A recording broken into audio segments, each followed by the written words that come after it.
Assalamualaikum warahmatullahi wabarakatuh. Bismillahirrahmanirrahim. Alhamdulillahi rabbil alamin. Wa bihi nasta'in ala umuri dunya wa din. Wassalatu wassalamu ala ashrafil anbiya wal mursalin wa ala alihi wa sahbihi wa man sara ala nahjihi bi ihsanin ila yaumiddin wa ba'd. Hadirin Allah muliakan, alhamdulillah kita panjatkan puji dan syukur kita kepada Allah Subhanahu wa taala atas segala nikmat dan karunia yang Allah berikan kepada kita. Sebagaimana salawat dan salam semoga senantiasa tercurahkan kepada junjungan kita Nabi kita Muhammadin alaihi salatu wassalam, serta para keluarga, para sahabat dan orang-orang yang istiqomah berjalan di bawah naungan sunnah beliau sampai hari kiamat kelak. Allahumma inna nas'aluka ilman nafi'an wa na'udzubika min ilmin la yanfa'. Hadirin Allah muliakan, alhamdulillah kita bersyukur kepada Allah Subhanahu wa taala yang kembali mempertemukan kita, sebuah kenikmatan kita bisa berinteraksi lagi dengan ilmu, kita bisa bersama dengan firman-firman Allah dan hadis-hadis Nabi kita Sallallahu Alaihi Wasallam. Dan semoga Allah Subhanahu Wa Taala memberikan taufiknya kepada kita dan memudahkan kita untuk kita mengamalkan ilmu kita dengan segala keterbatasan kita. Amin ya rabbal alamin. Sebagaimana salawat dan salam semoga senantiasa tercurahkan kepada junjungan kita Nabi kita Muhammadin alaihi salatu wassalam beserta para keluarga, para sahabat dan orang-orang yang istiqomah berjalan di bawah naungan sunnah beliau sampai hari kiamat kelak. Hadirin Allah muliakan,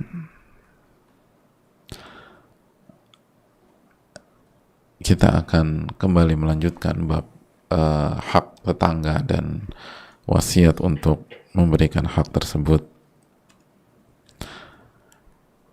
Dan hal ini sangat penting sebagaimana kita bahas. Dan kita masuk ke hadis berikutnya, yaitu hadis Abu Shuraih Al-Khuzai radhiyallahu ta'ala.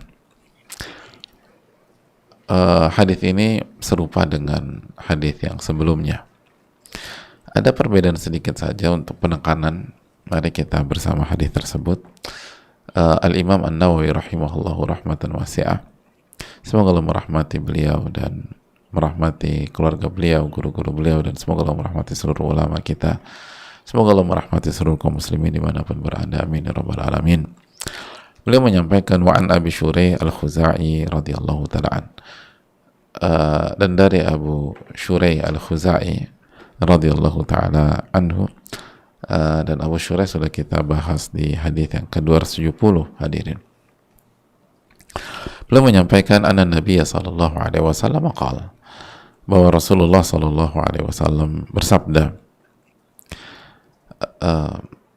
Apa sabda beliau? Man kana yu'minu billahi wal yawmil akhir falyuhsin ila jarih. Barang siapa yang beriman kepada Allah dan Rasulnya, maka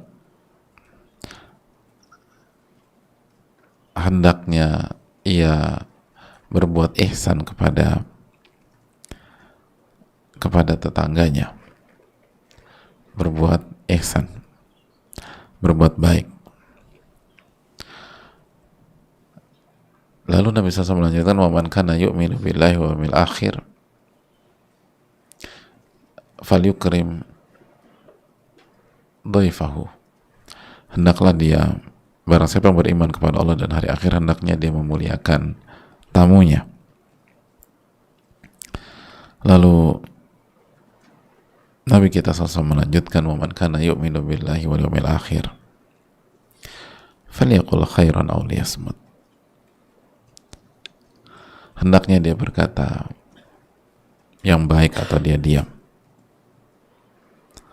Hendaknya dia berkata yang baik atau dia diam. Hadis ini, hadirin sekalian, diriwayatkan oleh Imam Muslim dengan lafaz seperti ini, dan juga sebagian redaksi diriwayatkan oleh Imam Al-Bukhari. Sangat serupa, sangat mirip dengan hadis yang sebelumnya. Cuman ada perbedaan di mana hadirin sekalian. Kalau hadis yang sebelumnya, barang siapa yang beriman kepada Allah dan hari akhir, hendaknya dia tidak menyakiti atau mengganggu tetangganya. Namun di dalam hadis ini, barang siapa yang beriman kepada Allah dan hari akhir, maka hendaknya dia berbuat ihsan, berbuat baik kepada tetangganya,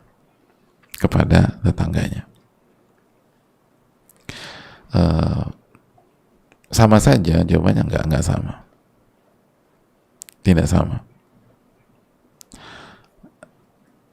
Mari kita simak baik-baik keterangan para ulama. Kata para ulama kita, hadirin sekalian, pesan besarnya ya bisa dikatakan sama, tapi ini ada penekanan.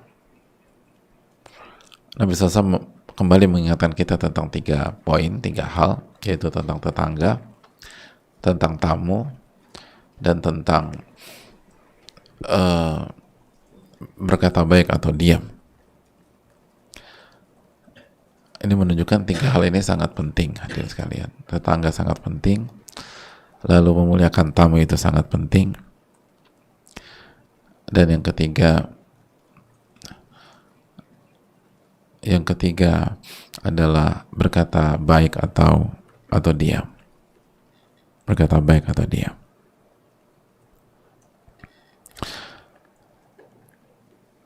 Dan 3 hal ini hendaknya dimiliki oleh seorang mukmin, orang-orang yang beriman kepada Allah dan hari akhir.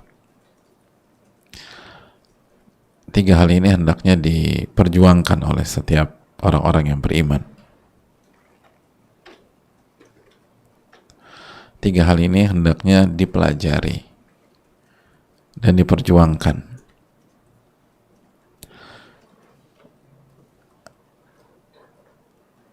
Karena 3 hal ini sangat penting.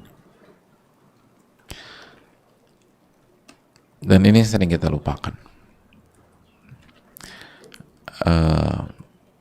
Kita sering lupa tentang tetangga-tetangga kita. Kita juga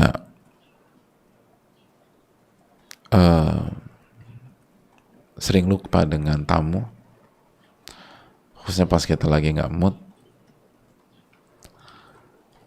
Lalu seringkali kita berbicara yang nggak baik.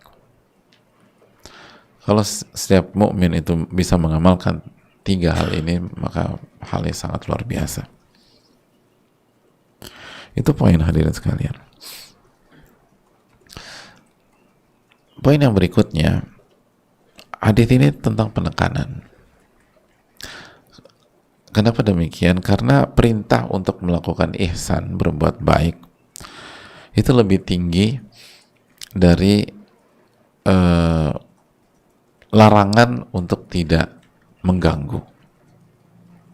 Kalau di hadis sebelumnya, larangan untuk tidak mengganggu, fala yu'dhi jarah, maka jangan ganggu tetangga Anda. Maka dalam hadis Abu Shuraih ini, perintah untuk melakukan ihsan atau berbuat baik kepada tetangga. Dan Allah mengatakan, li'anal ihsan martabatun a'la min kafil adha. Ihsan itu atau berbuat baik itu martabat yang jauh lebih tinggi daripada tidak mengganggu atau tidak menyakiti. Kenapa demikian? Karena kalau hanya sebatas tidak mengganggu, belum tentu kita sampai pada derajat ihsan. Tapi kalau kita sudah sampai derajat ihsan sama tetangga atau berbuat baik, maka dipastikan kita tidak akan ganggu dia. Jadi kalau kita prinsipnya pokoknya aku nggak ganggu tetangga aku ya, atau gue nggak akan ganggu tetangga gue, belum tentu dia baik juga gitu. Yang penting ya udah, gue nggak ganggu lo jangan ganggu gue. Udah, kita masing-masing aja. Belum tentu dia ngirim sesuatu gitu loh, sebagaimana yang sudah kita bahas, kirim makanan atau ini, enggak. Soalnya ngirim ke tetangga sih nggak pernah, tapi aku juga nggak pernah ganggu dia. Tapi kalau ihsan itu mencakup berbagai macam kebaikan, karena kita tahu ihsan itu derajat yang sangat tinggi.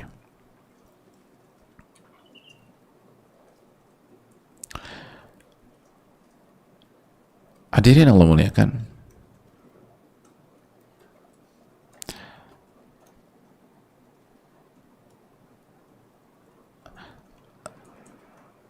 begitulah para ulama menjelaskan.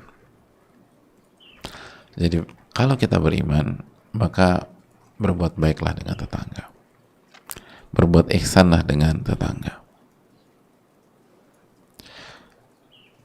karena ihsan dengan tetangga itu hal yang sangat penting.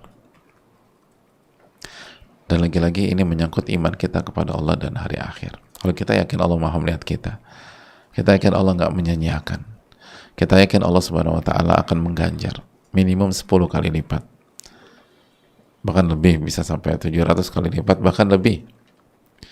Sehingga kita tetap semangat, walaupun mungkin tetangga nggak ada beda kalau kita berbuat baik sama klien kita, rekanan bisnis kita, atau ini.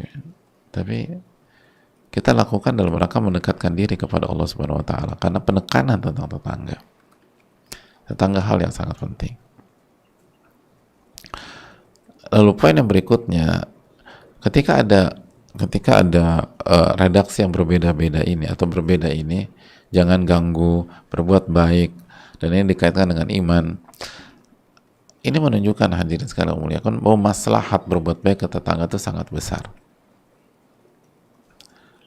Karena Allah dan Rasulnya tidak mungkin memerintahkan sesuatu, bahkan kalau dalam kasus ini kan komplit ya, di satu sisi memerintahkan, di satu sisi melarang, sikap sebaliknya, itu kecuali ada maslahat besar.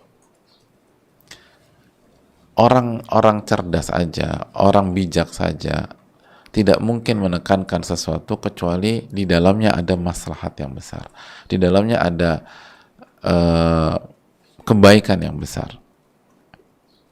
Walaupun kita nggak ngerti tujuannya pada saat dia perintahkan kita, tapi kita yakin ini orang ini bijak, dan bukan hanya bijak, cerdas, semua penuh hitung-hitungan. Jadi kalau dia minta aku untuk berbuat baik sama si A, walaupun aku nggak ngerti apa untungnya, udah aku kerjain aja deh, karena nggak mungkin dia kasih perintah ngasal. Aku kenal dia 20 tahun, kalau kasih perintah itu sangat strategis gitu loh. Itu manusia dengan manusia, hadirin. Lalu bagaimana Allah Subhanahu Wa Taala? Makanya kan ditekankan sampai dibuat bab khusus, lalu dikaitkan dengan iman. Wa man kana yu'minu billahi wa yawmil akhir. Gak mungkin gak ada maslahatnya. Gak mungkin maslahatnya kecil. Oh, dikaitkan dengan iman kok. Maslahatnya sangat besar. Lingkungan dan tetangga itu maslahatnya sangat besar. Dan seringkali kita melupakan pada hari ini, khususnya yang kita hidup di kota-kota besar dengan tingkat kesibukan yang luar biasa, atau di lingkungan dengan yang tidak padat penduduk, yang kondisi tanah dan rumahnya cukup luas, seringkali miss dalam masalah ini.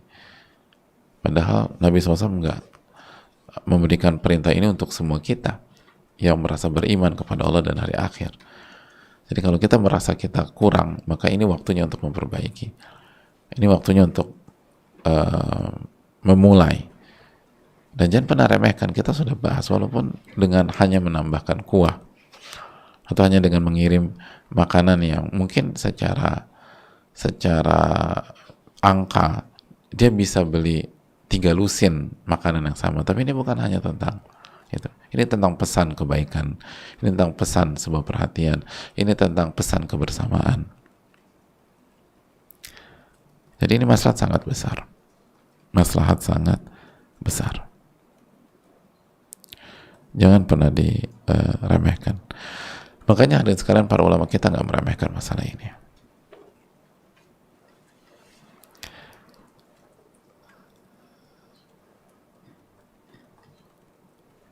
Imam Ahmad bin Hanbal itu pernah ditanya tentang Al-Walid bin Al-Qasim Al-Hamadani.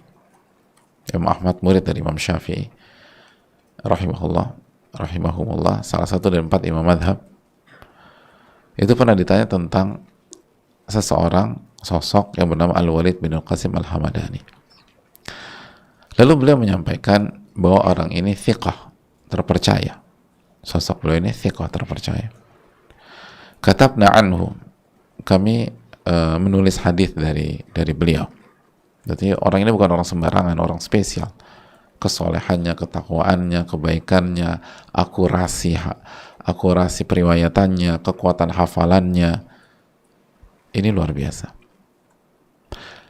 Lalu Imam Ahmad memberikan clue tambahan, wa kana jaran li Ya'la bin Ubaid.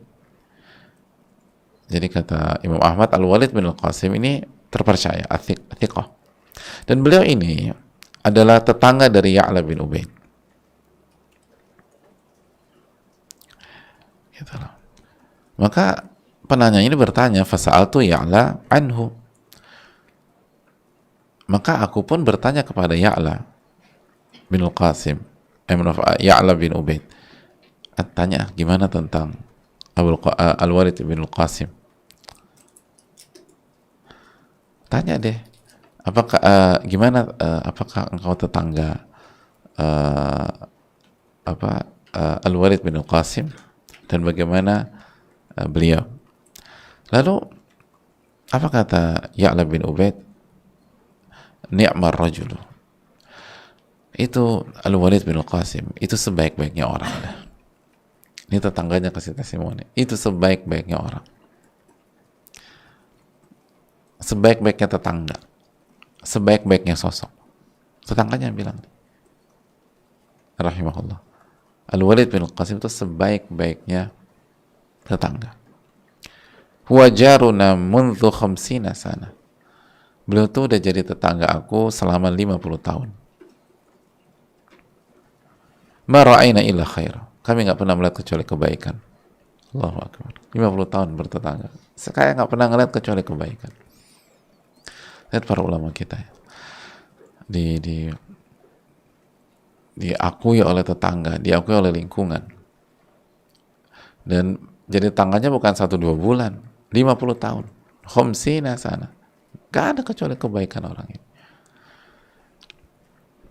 Ini kan renungan bagi kita yang sudah belajar, sudah ngaji. Kalau tetangga saya ditanya tentang saya, apa jawaban mereka ya? Dan kita bukan berharap pujian dari manusia dalam konteks ini, bukan. Tapi untuk evaluasi, kita udah jalankan sunnah Nabi SAW apa tidak? Dan lihat bagaimana para sahabat menjalankan sunnah Nabi kita alaihi salatu wassalam atau tidak. Lihat bagaimana para sahabat dan para ulama menjalankan sunnah Nabi SAW. Itu hal yang sangat penting, hadirin.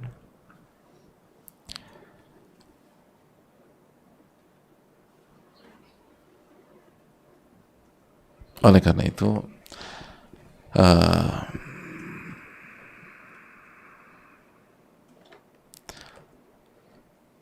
bagaimana dengan kita? Para sahabat itu secara umum punya, atau para ulama pun secara umum punya kehidupan yang baik dengan tetangganya. 50 tahun ulama bertetangga, ma ra'ayna illa khaira. Kami nggak melihat kecuali kebaikan. Kami nggak melihat kecuali kebaikan.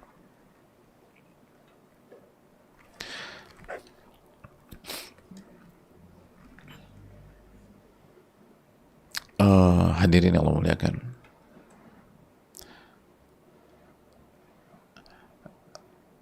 makanya berbuat baik kepada tetangga itu salah satu sifat terpuji yang diinginkan oleh para ulama. Dan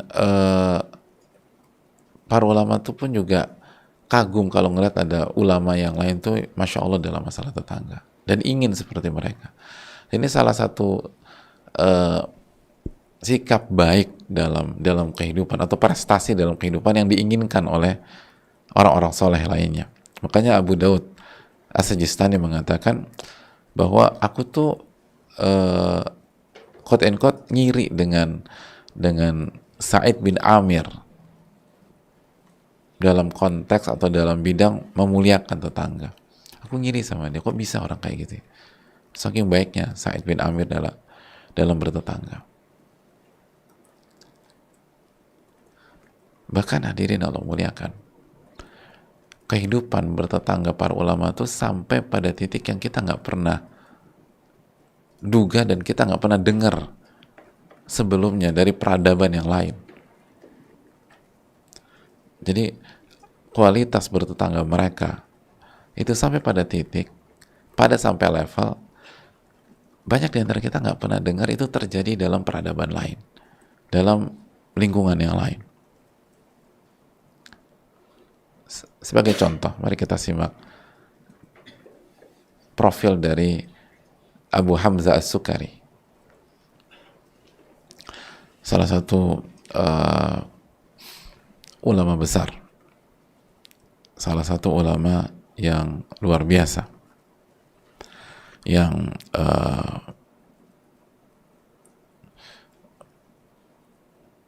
diakui ilmunya, hadirin sekalian yang Allah muliakan.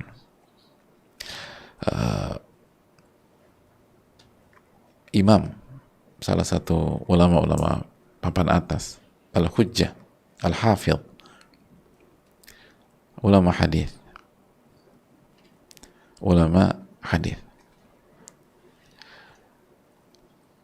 Hadirin Allah muliakan,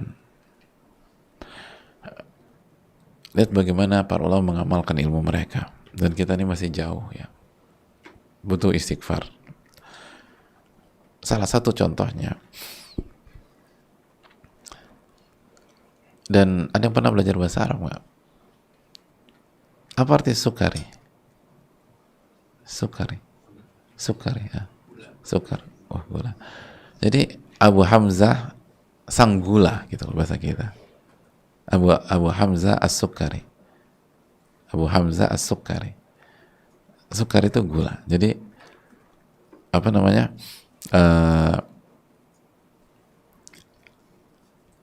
As-Sukari itu bukan nama, itu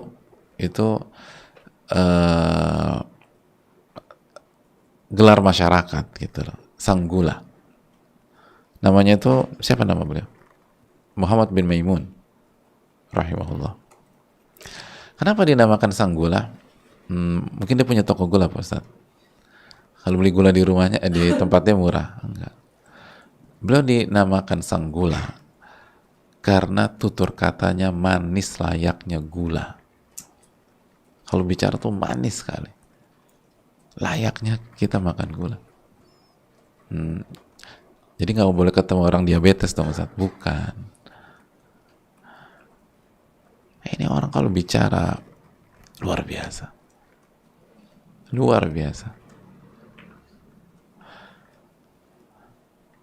kalau bicara luar biasa.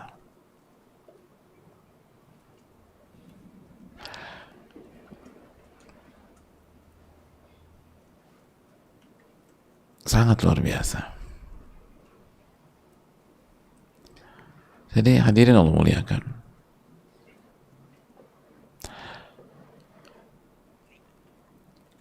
suatu ketika tetangganya mau jual rumah.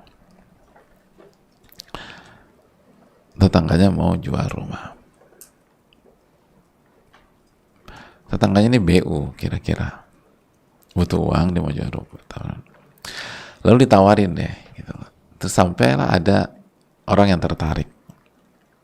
Lalu ditanya, faqila lahu bikam. Yang tertarik nanya, berapa sih harga rumahnya? Kata tetangganya Abu Hamzah Sukari, bi alfain thamanudar. Kata tetangganya 20.000. 20.000. Tapi belum titik hadirin. 20.000 itu harga rumahnya, dan 20.000 lagi harga menjadi tetangganya Abu Hamzah As-Sukari, jadi 40.000. Bayangkan, bertetangga dengan orang soleh, ahli ilmu zaman dulu itu ada harganya.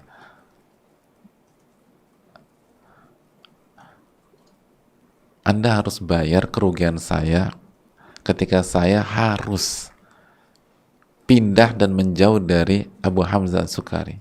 Saya rugi nih. Saya rugi. Dan Anda untung besar. Emangnya gratis apa? Jadi tetangga beliau, bayar.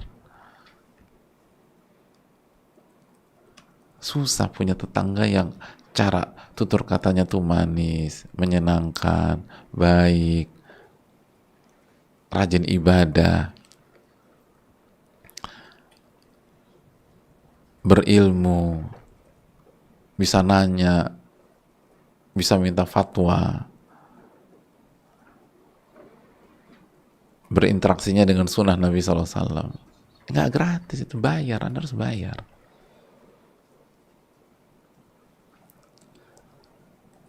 Bayar.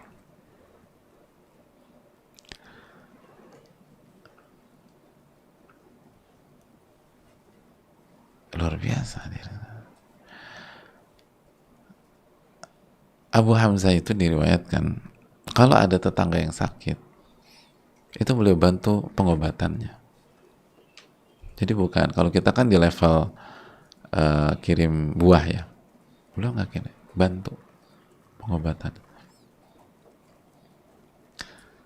Kita seringkali jangankan bantu, jenguk aja lupa kita. Kalau memang nggak mampu jenguk, nggak ada masalah.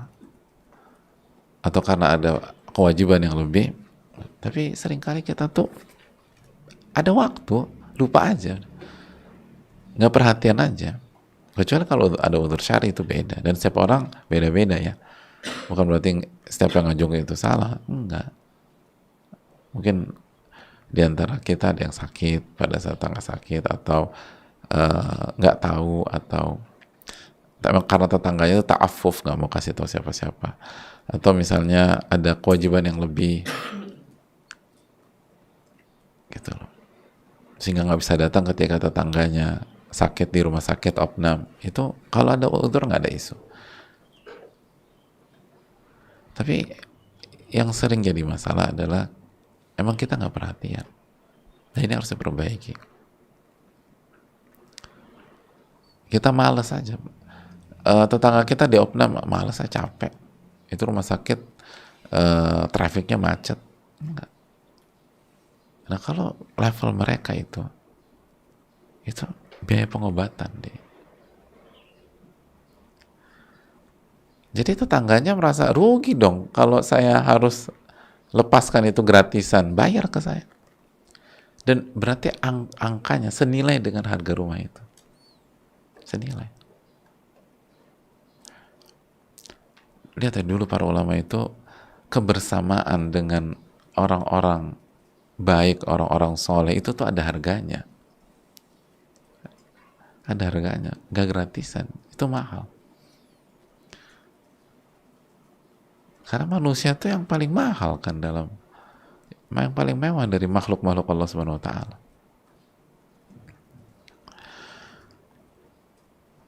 Jadi tangganya ini kalau nggak BU nggak akan jual itu rumah. Kalau nggak BU nggak akan jual itu rumah.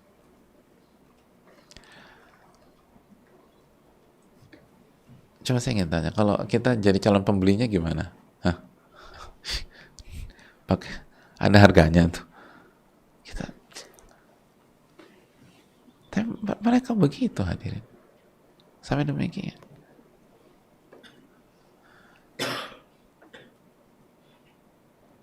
Itu poin.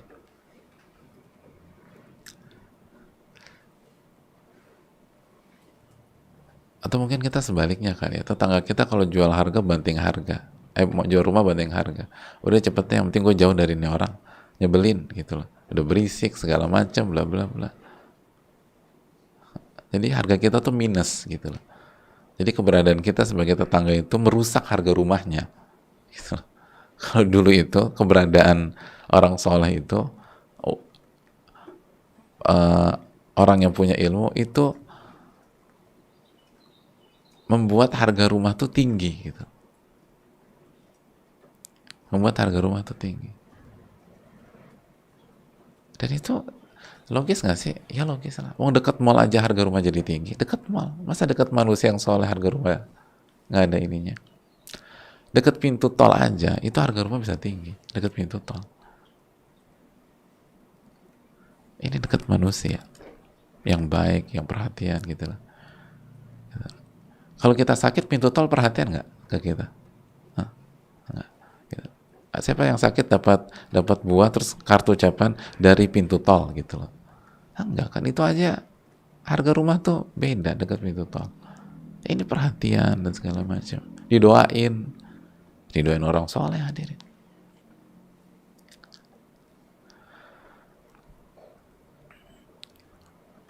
Luar biasa para ulama kita tuh.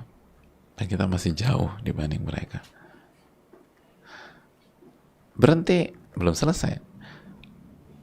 BU-nya tetangganya akhirnya didengar oleh Abu Hamzah As-Sukari. Didengar. Dan beliau juga mendengar bahwa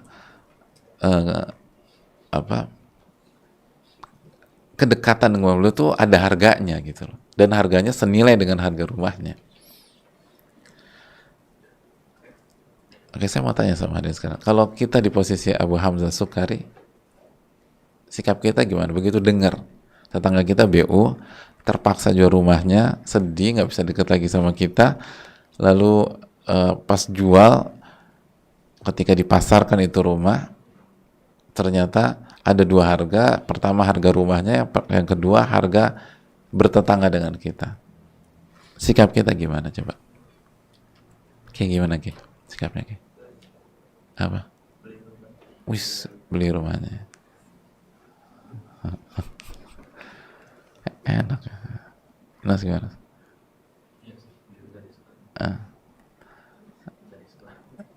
Beda ya. Kalau anak muda tuh nggak mikir ya, langsung beli aja. Kalau malas mikir-mikir, kontrakan gue aja belum bayar, gimana? Jadi kebanyakan susu anak belum, terus istri harus belanja gitu. Kalau anak muda jomblo beli gitu. Ini waktu pembayaran kayak nanti aku minta papa gitu kan. Anak-anak muda itulah. Begitu Abu Hamzah dengar tetangganya BU, datanglah ke tetangganya. Lalu beliau orang mampu hadirin. Lalu beliau kasih 40.000. Beli? Enggak. La tabi' darak. Enggak beli. Okay. Kata beliau, ini 40.000, udah jangan jual rumahmu. Di sini aja. Gitu loh. Bisa ada orang kayak begitu ya. Karena tetangganya susah. Udah 40.000, butuh berapa sih? Padahal tetangganya cuma butuh 20.000. Kan 20.000 harga rumah, 20.000 harga bertetangga dengan beliau. Dikasihnya berapa? 40.000. Anda butuh 40.000.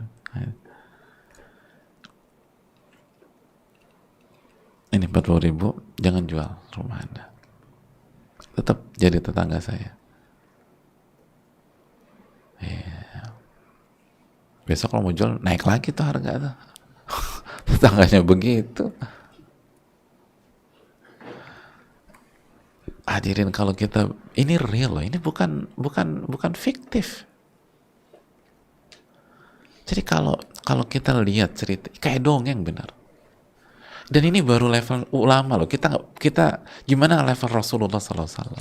Bayangkan, gimana level para sahabat? Kayak dongeng benar-benar. Cuman kita nggak baca biografi mereka. Kita nggak ngerti gimana mereka hidup. Banyak orang baik pada hari ini jadi inspirasi, itu nggak ada apa-apanya dengan torehan kayak tinta emas mereka. Bisa begitu orang. dan gak ada kepentingan sama sekali. Dan ini pelajaran juga bagi kita. Kalau kita dengar kayak gini, apa yang mau kita sombongin gitu loh. Jadi kalau kita tawadu pada saat kita belajar, pada saat kita berhijrah, itu memang karena nggak ada yang pantas disombongin. Bukan masya Allah dia tuh udah begini ya, tapi masih merendah. Emang rendah kita. Bukan pakai pendahuluan masya Allah. Nggak ada yang kita bisa banggakan. Kalau kita lihat bagaimana kehidupan mereka, mereka tuh bisa menggabungkan antara ilmu dan amal di level yang sangat tinggi. Kita ilmunya pas-pasan. Kita nggak bicara orang lain, kita bicara diri kita nih. Kita ilmu kita pas-pasan, terus di amalnya juga levelnya rendah.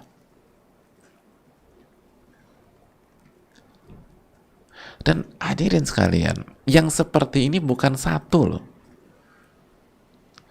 Nanti kita akan sebutkan contoh yang lain. Kita simpan dulu lah. Kan kita masih bersama bab ini. Kita akan buka lagi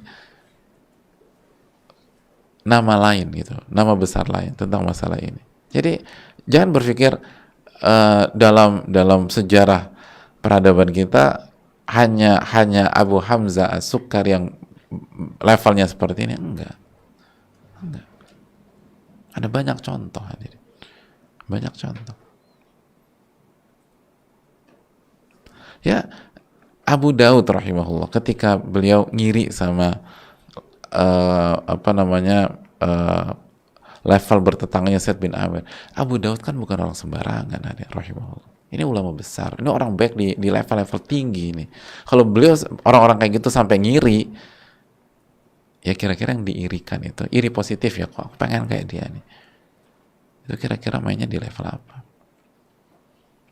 Kayak level-level kayak begini,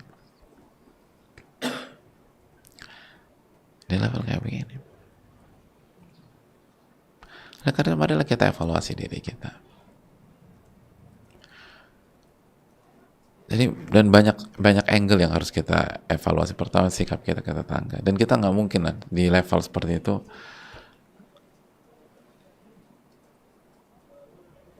dan mungkin memang kita nggak mampu juga, karena Al-Imam Abu Hamzah mampu.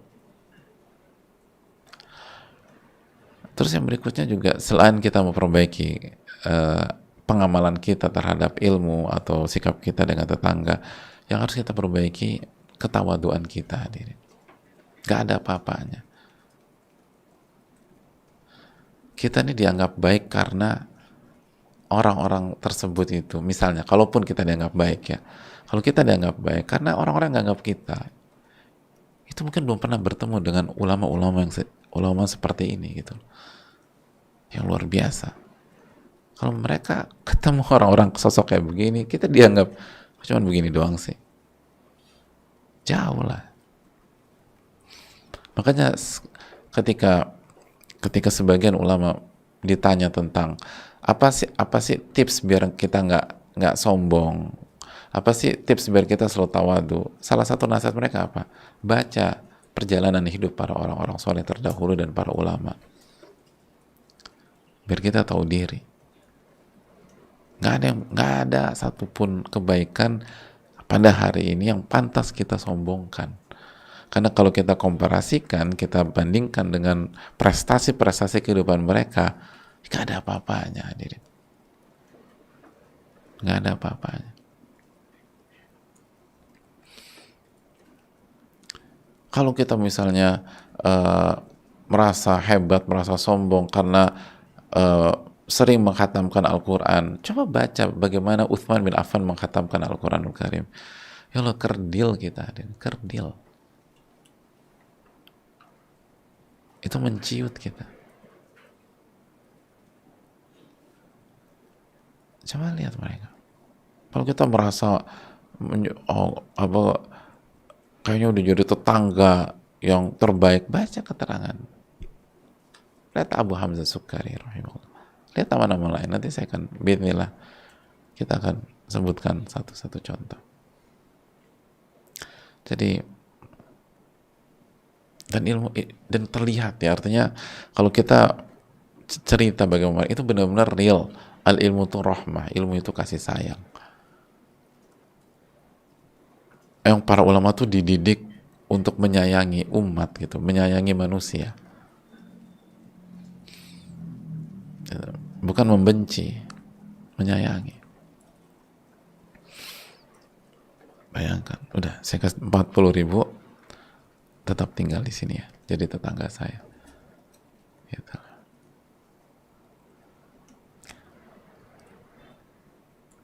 Allah Ta'ala alam bisawab. Dan pelajaran juga dulu dulu tuh orang-orang soleh itu pengen hidup dengan orang-orang soleh yang lain, berdekatan dengan orang-orang soleh, berdekatan dengan ahli ilmu, berdekatan dengan orang-orang yang mengamalkan ilmunya, karena lingkungan itu penting. Hidup berdekatan dengan manusia-manusia yang spesial itu selalu bermanfaat dan mengundang keberkahan. Hadirin, itu pelajaran juga bagi kita. Saya rasa cukup sampai di sini. Jazakallahu khairan. Tidak ada sesi tanya jawab pada sesi ini. Semoga Allah terima amal ibadah kita, dan semoga kita diberikan kekuatan untuk mengamalkan walaupun nggak sekaliber mereka. Tapi kita perbaikilah standar kita atau level kita. Kita tutup. Subhanakallahumma wa bihamdika, la ilaha illa anta, astaghfiruka wa atubu ilaik. Assalamualaikum warahmatullahi wabarakatuh. La ba'sa, tohurun insya Allah. Kabar gembira bagi yang diuji sakit. Sahabat, banyak kebaikan yang Allah dan Rasul-Nya janjikan bagi muslimin yang diuji sakit, seperti tanda sayang Allah pada hambanya yang diuji sakit. Pahala yang mengalir saat sakit. Masya Allah, semoga kian menyemangati kita maupun saudara-saudara kita yang sakit dalam meraih ridha Allah. Sampaikan pula perhatian dan dukungan untuk saudara yang sakit melalui Bank Syariah Indonesia 11188111553 atas nama Yayasan Muhajir Peduli Indonesia. Muhajir Project Peduli.